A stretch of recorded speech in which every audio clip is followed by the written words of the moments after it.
Enough. Put the pen down. Right now. Drop it. Good. Now look at me. Eye contact, please. Hold it. Don't you dare look away. Do you think I am stupid?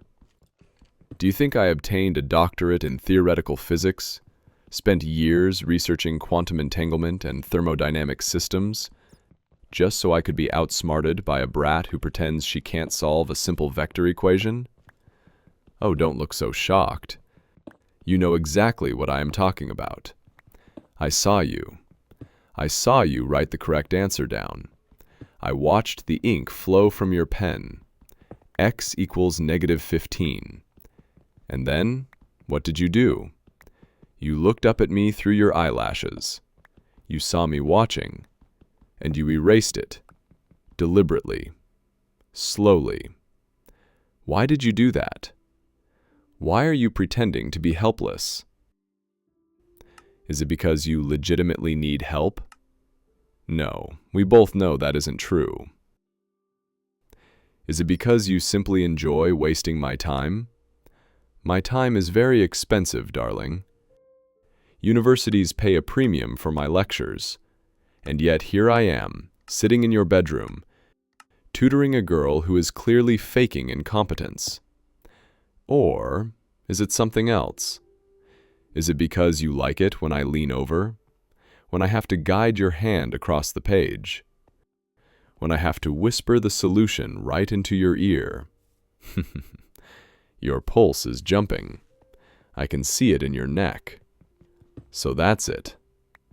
You are playing a dangerous game, little student. You are using your education as a pretext for something else. You want my attention. You want my focus. Well, congratulations. You have it. You have my full, undivided, intense attention. Are you happy now? You shouldn't be. Because now that I know you are faking it, the rules of engagement have changed. I am not going to just teach you anymore. I am going to test you. I am going to push you until you break. Pick up the pen. We are starting over. And this time, if you get it wrong on purpose, there will be consequences that have nothing to do with your grade point average. Do I make myself clear? Nod if you understand. Good girl. Now write. Focus. The variable x represents the unknown, although in this room, the only unknown is how much longer I can maintain my professional composure. Why are you staring at my throat? Is the equation written on my larynx? Is the solution hidden somewhere in the knot of my tie? No? Then eyes forward. Look at the paper. Solve for y. It is a simple substitution. Plug in the value. Even a child could do it. And you are not a child, are you?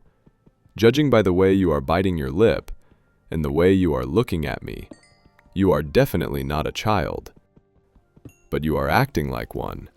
A petulant, distracted child who needs discipline. Look at your hand. It's shaking. Why is that? Is the pen too heavy for you? Are you fatigued? Or is it my presence? Am I standing too close? How about now? Is this too close? Can you concentrate when I am standing right behind you? When I am looming over your shoulder? When you can feel my breath on your neck? I can smell your perfume. Vanilla. Again. It's suffocating and intoxicating. Physiological arousal, induced by proximity to an authority figure. We should study that phenomenon.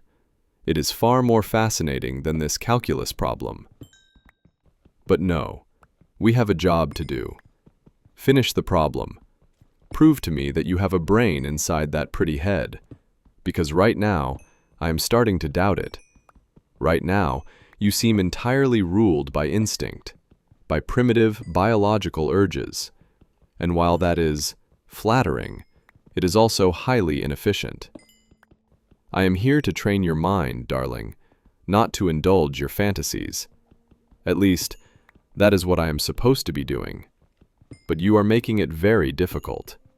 Write the number. Stop trembling, or I will have to hold your hand to steady it.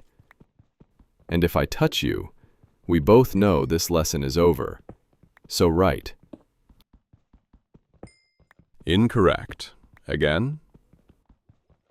You missed the negative sign. Again. My patience is wearing thin, darling. Thinner than the fabric of this shirt, you seem so obsessed with studying. Do you know what insanity is?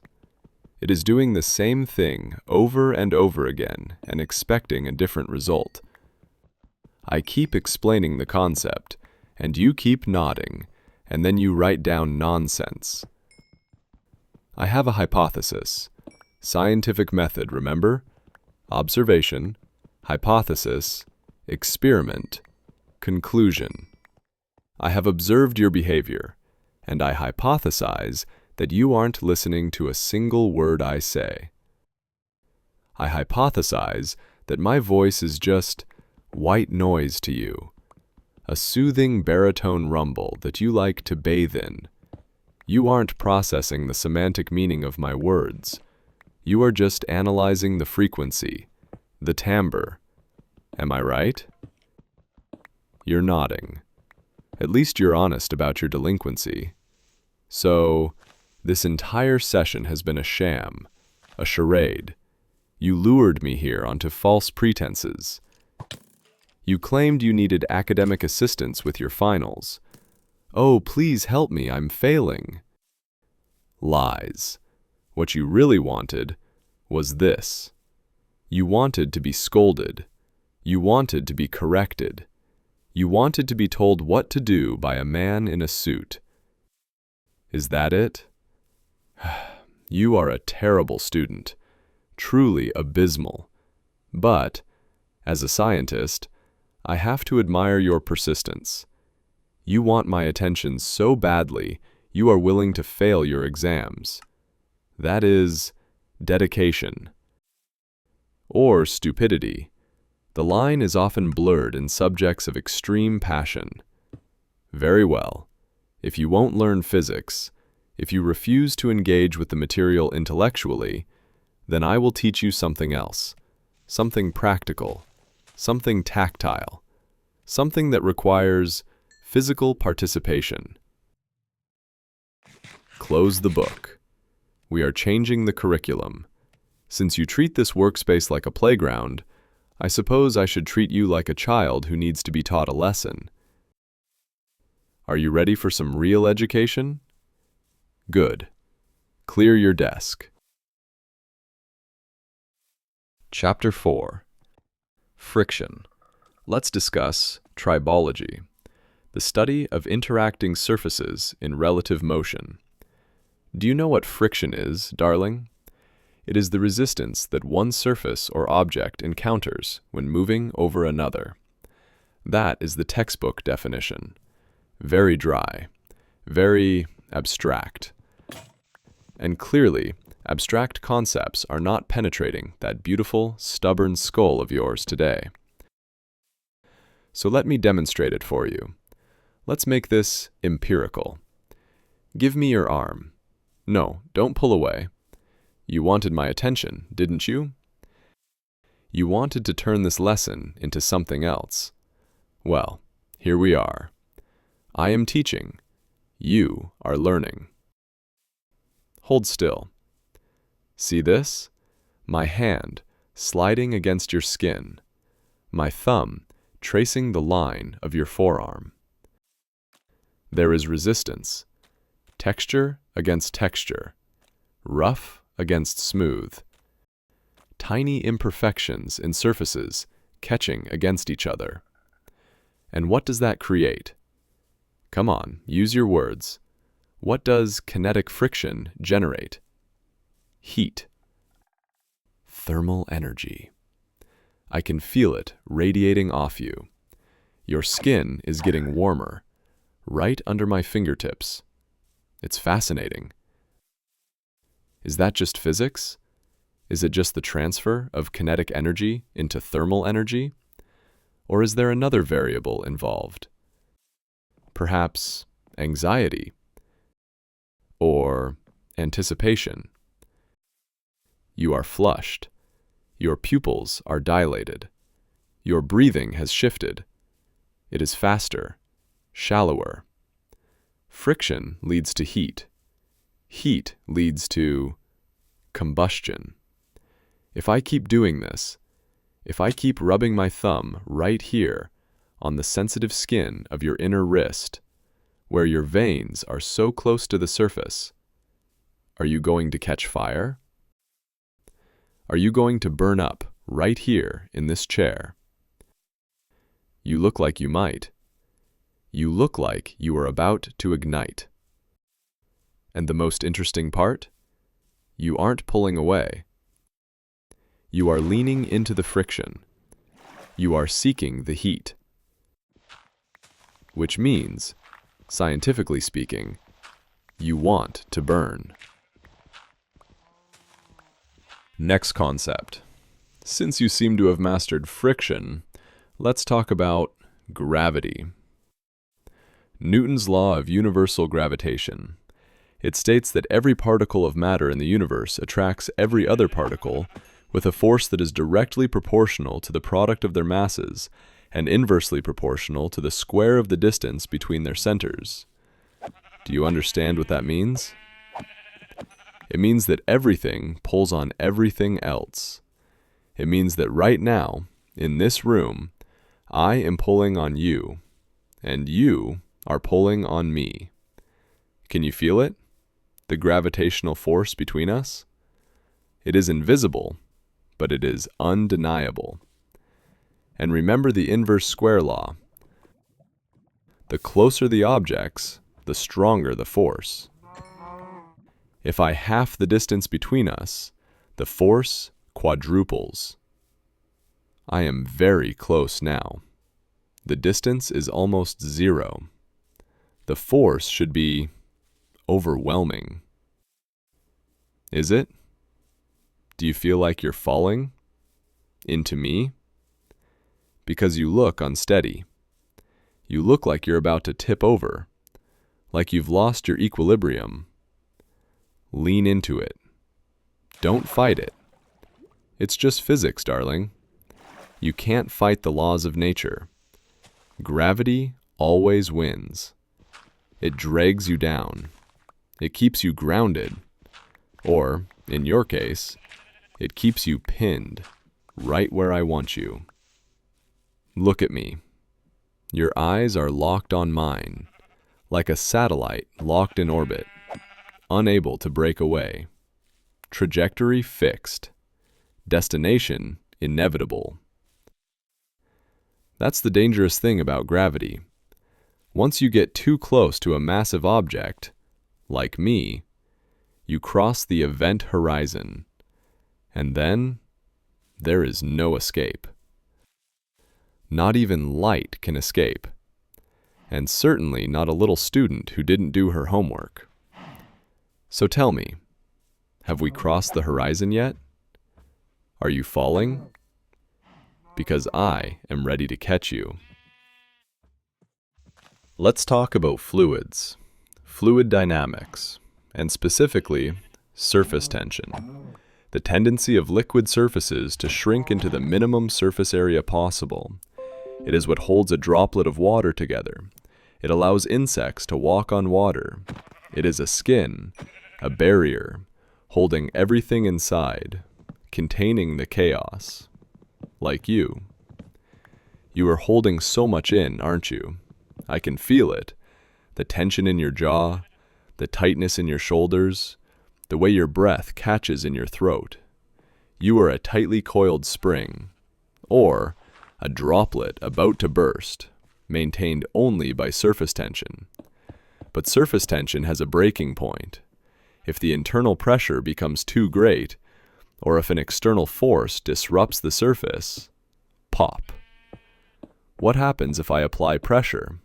Just a little bit, Right here, on your neck. Does the surface break? Does the barrier fail? Does everything you are holding back spill out? All that neediness? All that desire? All those things you are terrified to say out loud. You're biting your lip, trying to reinforce the seal, trying to keep your structural integrity intact. But we both know it's a losing battle, because I am not just observing the tension, I am increasing the pressure. I am the external force. And I think you have reached your limit. One more touch, one more word, one more look, and you're going to spill over. You're going to make a mess. An emotional, messy, beautiful spill. And the physicist in me wants to see it happen. I want to see you break. I want to see what's inside. So, shall I push a little harder? Or are you going to shatter on your own? Physics is clearly too abstract for you today. Despite my practical demonstrations, you are still glazed over. Let's switch disciplines. Let's try biology, anatomy and physiology, specifically the autonomic nervous system. Give me your wrist. No, the other hand, the left one, closer to the heart. I am taking your pulse. Be quiet. It is erratic, rapid, elevated well above the baseline. Is this your resting heart rate? Because if it is, you should see a cardiologist immediately. Or, is this an acute stress response? Hypothalamus activating the adrenal glands. Fight or flight? Which is it, darling? Do you view me as a threat? Do you want to fight me? Or do you want to run away? Judging by the way your fingers are curling around mine, judging by the way you are leaning into my space, I don't think you want to run, and I don't think you want to fight. So, what is option C? If it's not fear, it must be arousal, biological response to stimuli. I am the stimulus, and you are the experiment. Your body is betraying you, darling. It is screaming what your mouth refuses to say. It is telling me exactly what you want. Touch me. Teach me. Take me. Did I translate that correctly? Or do I need to collect more data? I can feel the blood rushing to your face. Vasodilation. Another sign. You are practically glowing. It's embarrassing, really, how easy you are to read, like an open textbook, and I have memorized every page. So tell me, since we are studying anatomy, where should we focus next? Your lips? Your neck? Or should we just skip straight to the practical exam? That's it. Time is up. Put your pencils down. The session is concluded. Let's review your performance, shall we? Let's analyze the data we have collected over the last hour. Attention span regarding the curriculum, 0. Comprehension of basic physical principles, 0. Behavioral conduct, unacceptable. You have failed, completely, utterly, spectacularly. You haven't learned a single equation I taught you. If I gave you a test right now on vector mechanics, you would score a 0. However, you have proven the hypothesis. You weren't here for physics, were you? You didn't hire me because you wanted to understand the universe. You hired me for this, for me. You wanted to see if you could break the tutor. You wanted to see if you could make the boring scientist stop talking about numbers and start doing. You wanted to see if you could get under my skin.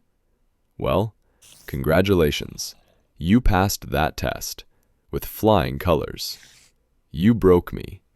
Are you proud of yourself? You should be, because it takes a lot to distract me. I am a man of focus, I am a man of discipline. But right now, I can't think about vectors anymore. I can't think about mass, or acceleration, or thermodynamics. All I can think about is the curvature of your lip, and the friction of your skin, and the gravity pulling me into you. All I can calculate is the distance between us, and how quickly I can close it. You have ruined my concentration. You have corrupted the data. You have sabotaged the experiment. And technically, I should walk out of here. I should resign. But I'm not going to do that, because since you failed the academic portions so miserably, we have to move to extracurriculars. We have to find something you are good at. Don't get up. Sit back down. Where do you think you're going?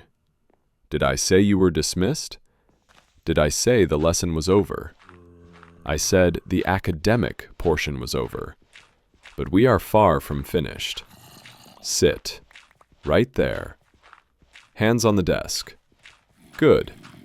You require remedial lessons. Intensive study. We need to correct this behavior and this ignorance. I cannot, in good conscience, let you leave this room in this state. So worked up. So uneducated in the art of obedience. We are going to stay here until you learn, until you understand who is the teacher and who is the student. It is a very important distinction, one you seem to have forgotten in your little game of flirtation. You thought you were in control, didn't you? You thought you were teasing me, toying with me. But now, looking at you trembling in that chair, I don't think you feel very much in control, do you? No. You feel caught. You feel small. But don't worry. I am an excellent educator. I am very thorough. I never leave a job half done. I will go over the material again and again until it sinks in, until it is imprinted on your brain, until you can recite it back to me, breathlessly. Are you ready for your first detention? Real detention. Not sitting in a classroom staring at a clock, but sitting here with me, with the door locked and the textbooks closed. I hope you're ready, because it's going to be a long night, and you have a lot of catching up to do. Now, first lesson of detention. Silence. Not a word, unless I ask you a question. Understood? Forget the books. They are useless to us now. Push them off the desk. Go on. Push them. Good. They were in the way. We don't need theory anymore. We need practice, empirical evidence, hands-on learning. Come here. Stand up. Closer. All the way. Step between my legs. Yes, like that. There. Now look at me. Up here. This is where you wanted to be all along, isn't it? Forget about vectors. Forget about gravity. The only force you need to worry about right now is me. Pay attention. This is lesson 1 of the new curriculum. How to silence a bratty student without using words. Observe the technique. Note the pressure of my hands on your waist. Note the angle of my head as I tilt it. Note the way your breath is hitching in your throat. Data points, darling. Collect them all. This is a practical exam, and I expect full participation. Any questions? Any final objections? No? Good. Because I am done talking. I am done explaining. Now, I am demonstrating. Open your mouth. Let me teach you properly. Much better. See? You're a quick learner when you want to be. Class dismissed? I don't think so. We're just getting started. Get back on the desk. We have 9 more chapters to cover, and I intend to be very thorough.